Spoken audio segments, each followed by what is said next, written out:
ഒരു ഭാഗത്ത് വിശ്വാസത്തിന്റെയും ഭക്തിയുടെയും വലിയൊരു നിറവുള്ള അനുഭവം, മറുഭാഗത്ത് ആഘോഷത്തിന്റെ അതിന്റെ ഒരു നിറവുള്ള അനുഭവമാണ്. അപ്പോൾ പറയും അതും ദിവിഷ, നെയ്തലക്കാവിൽ നിന്ന് നെയ്ത്താലത്തിലിരിക്കുന്ന ഭഗവതി വടക്കുന്നാഥന്റെ നെയ്മലയിലേക്ക് കടന്നു വരികയാണ്.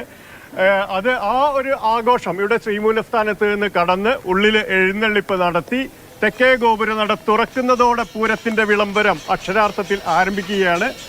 അതിനിടയിൽ പൂരത്തിന്റെ ഒരുക്കങ്ങളൊക്കെ പറ്റി ഒരിക്കൽ കൂടി പറയാൻ അവസാന നിമിഷം ഒരുക്കങ്ങളിലാണ് അല്ലേ നമ്മുടെ മന്ത്രിയുണ്ട്.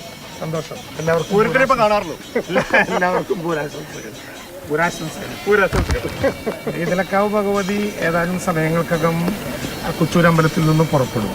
ഇവിടെ സാധാരണ വധിച്ചേട്ടൻ പറഞ്ഞതുപോലെ ഇങ്ങനെ കടന്ന് ഈ തെക്കേ ഗോപുര നട കിടക്കൽ മാത്രമല്ല, തിരിച്ചു ഭഗവതി എഴുന്നള്ളി വന്ന് ഇതിൻ്റെ തൊട്ട് പുറകിലുള്ള നിലപാട് തറയിൽ വന്ന് നിന്ന് 3 തവണ ശംഖു വിളിക്കലാണ് യഥാർത്ഥത്തിൽ ഈ പൂര വിളംബരത്തിൻ്റെ അടിസ്ഥാനപരമായിട്ടുള്ള ഒരു പരിപാടി.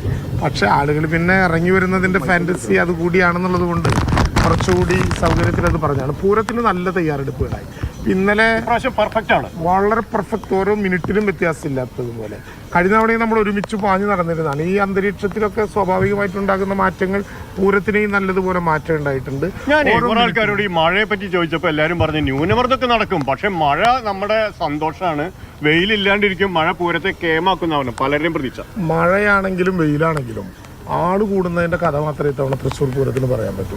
14 ലക്ഷമാണ് നമ്മൾ കണ്ടതിൽ വെച്ച് ഏറ്റവും കൂടുതൽ ആളുകൾ പൂര വിളംബരം മുതൽ ഉപചാരം ചൊല്ലി പിരിയുന്നത് വരെയുള്ള സമയത്തിനകത്ത് ഇവിടെ ഉണ്ടായിട്ടുള്ളത്. ഇത്തവണ ഞങ്ങൾ 18 ലക്ഷം ആളുകളെ പ്രതീക്ഷിക്കുന്നുണ്ട്.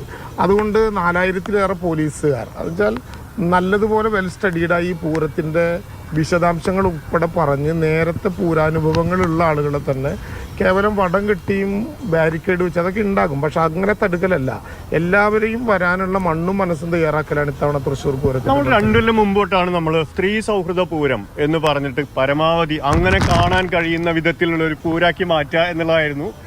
അത് പ്ലാൻ ചെയ്തു, അതിന്റെ നടപ്പാക്കി തുടങ്ങി. ഇപ്രാവശ്യം എത്രത്തോളം? ഇത്തവണ അതുപോലെ തന്നെ ഭിന്നശേഷിക്കാർക്കും സ്ത്രീകൾക്കും പ്രത്യേകം കാണാൻ, പ്രത്യേകിച്ച് ഈ കുടമാറ്റം എന്ന് പറയുന്ന മഹത്തരമായ പരിപാടി കാണാൻ ഞങ്ങളെല്ലാവരും ഉള്ള കൺട്രോൾ റൂമിനോട് ചേർന്ന് തന്നെ അവർക്ക് പ്രത്യേക സൗകര്യം ഒരുക്കിയിരിക്കുകയാണ്. അവർക്ക് അവിടെ നിന്ന് പൂരം കാണാം. പൂരം എല്ലാവരുടെയും കൂടിയാണ്. അവർക്ക് ഏതെങ്കിലും വിധത്തിലുള്ള ലിംഗവ്യത്യാസങ്ങളില്ലാത്ത വിധത്തിൽ കാണാനുള്ള അവസരം ഉണ്ടാക്കണം എന്നുള്ളതാണ് അതിൻ്റെ ഏറ്റവും പ്രധാനപ്പെട്ട പ്രത്യേകത. ഇത്തവണ പൂരത്തിൻ്റെ ഒരു പ്രത്യേകതയായിട്ട് കാണാൻ പറ്റുക, നമ്മളിത്തവണത്തെ വെടിക്കെട്ട് സാധാരണ നിലയിൽ പല വിധത്തിലുള്ള തടസ്സങ്ങൾ നിയമപരമായി കേന്ദ്ര ഗവൺമെൻറ്റിൻ്റെയൊക്കെ ഭാഗമായിട്ട് വന്നെങ്കിലും നമ്മളിപ്പോൾ AGയുടെ കയ്യിൽ നിന്ന് പുതിയ ഉപദേശം മേടിച്ച് ഗവൺമെൻറ് തന്നെ ജില്ലാ ഭരണകൂടത്തിൻ്റെ റിസ്കിൽ ഇത്തവണ നമ്മൾ മാഗസീൻ എന്ന സങ്കല്പത്തിലൊരു മാറ്റം വരുത്തി, ഫെയർ ലൈനിൽ ചില ചിന്തകൾ വരുത്തി. ഇപ്പോൾ നമുക്ക് ഇത്തവണ ഏറ്റവും നല്ല അതാണ് നമ്മൾ കോളേജ് കാലത്ത് കണ്ടതിന് ശേഷം പത്തായപ്പുരം മുതൽ ഈ കറണ്ട് ബുക്ക് വരെ നിന്ന് കാണാം. ഞാൻ വിദ്യാർത്ഥി, എനിക്ക് തോന്നുന്നു നമ്മളൊക്കെ ഒരു ഡിഗ്രിക്ക് പഠിക്കുന്ന കാലത്താണ് ഈ നെഹ്റു മണ്ഡപത്തിന്റെ അടുത്ത് ഈ കറണ്ട് ബുക്കിന്റെ അവിടെയൊക്കെ വന്ന് കണ്ടിട്ടുള്ളത്. പിന്നെ ദീർഘകാലമായിട്ട് അതില്ല, അകലങ്ങളിൽ നിന്നാണ്.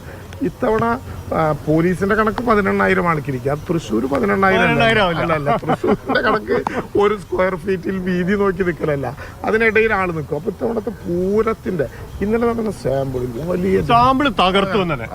കഴിഞ്ഞ 1.5 സാമ്പിൾ ആൾക്കാർ പറയുന്നത് എന്താ പറയുമോ, കുറച്ച് വിഷമം ഉണ്ടായിരുന്നൊക്കെ സാമ്പിളിൽ തീർത്തു എന്നാണ്. അതെ, സാമ്പിൾ ഇതായിരുന്നെങ്കിൽ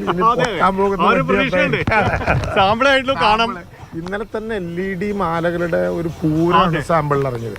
അപ്പോൾ ഇനി AI ആണ് വരാൻ പോകുന്നത്. അതായത് അടുത്ത വെടിക്കെട്ട് AI കൂടി കൂട്ടിച്ചേർത്തിട്ടുള്ള വെടിക്കെട്ടാകുന്നുള്ളത് കൊണ്ട് വെടിക്കെട്ടിൻ്റെ ഒരു അസാമാന്യമായ താല്പര്യം. ഈ ശ്രീമൂലസ്ഥാനം ഇനിയൊരു 24 മണിക്കൂർ കഴിയുമ്പോൾ ആലോചിച്ച് നോക്കൂ. നാളെ നമ്മൾ ഇങ്ങനെ നിൽക്കുന്ന നേരത്താണ്, നാളെ നമ്മൾ ഇങ്ങനെ ഇവിടെ നിൽക്കാൻ പറ്റില്ല. കണിമംഗല ശാസ്താവ് തെക്ക് ഭാഗത്തുകൂടി കടന്ന് പടിഞ്ഞാട്ട് തിരിച്ചിറങ്ങി ഇവിടെ പാണ്ടി കൊട്ടുന്ന നേരമാണ്. പാണ്ടിമേളം എന്ന് വെച്ചാൽ തിമർപ്പൻ പാണ്ടിമേളം.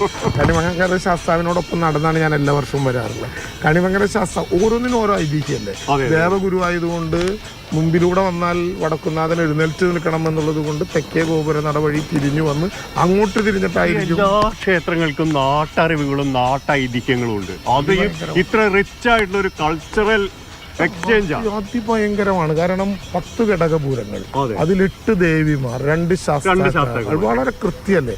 കണിമംഗല ശാസ്താവ്, പനമുക്കമ്പുഴ ശാസ്താവ്, ഒരാൾ തെക്കേ ഗോപുര നട വഴി കടന്നു വരും, മറ്റൊരാൾ കിഴക്കേ ഗോപുര നട ഇത്ര ഭയങ്കരമായ ഡിസൈൻ. ഓരോ സ്ഥലത്തും വരുന്ന വഴി, കൊട്ടുന്ന മേളം, അതിനൊക്കെ ശരി. എന്തായാലും മന്ത്രി ആവേശപൂർവ്വം മധുവട്ടനായി സംസാരിക്കുകയാണ്.